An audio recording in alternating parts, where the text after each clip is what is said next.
Bonjour à toutes et à tous et bienvenue sur Radio Césaire.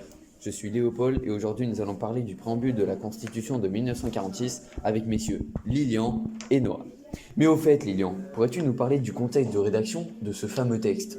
Mais bien sûr, ce texte est écrit le 27 octobre 1946, sous le début de la 4e République. Mais dis-moi, c'est juste après la Seconde Guerre mondiale, celle de 39-45. Effectivement, ce texte a été écrit pendant les 30 Glorieuses, cette période de croissance économique après la guerre et de l'augmentation de la population. On parle de baby boom.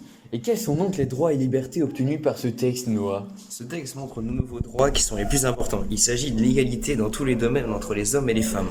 Beaucoup de nouveaux droits font leurs apparitions comme celui d'obtenir un emploi ainsi que de faire grève.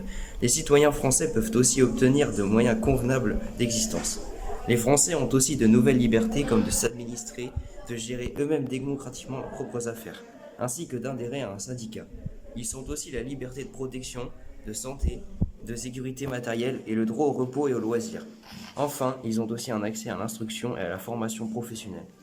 Intéressant, mais ce texte satisfait-il tout le monde? Non, ce texte ne satisfait pas tout le monde. Par exemple, le général de Gaulle fonde le Rassemblement du peuple français qui s'oppose à la 4e République en défendant la souveraineté nationale.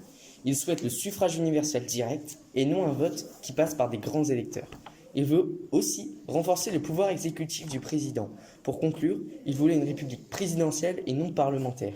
Mais il est plutôt d'accord avec la plupart des lois proposées. Mais ces lois sont-elles encore appliquées aujourd'hui, Noah? Bien sûr, elles sont appliquées en France puisqu'elles sont présentes dans le bloc constitutionnel. Cependant, ces droits et libertés ne sont pas appliqués partout dans le monde. Par exemple, au Yémen, pays situé au sud de la péninsule arabique, les femmes ont nettement moins de liberté que les hommes. Elles ne peuvent pas voter. Eh bien, tout cela était passionnant. J'espère que vous ne vous êtes pas trop ennuyés durant cette émission.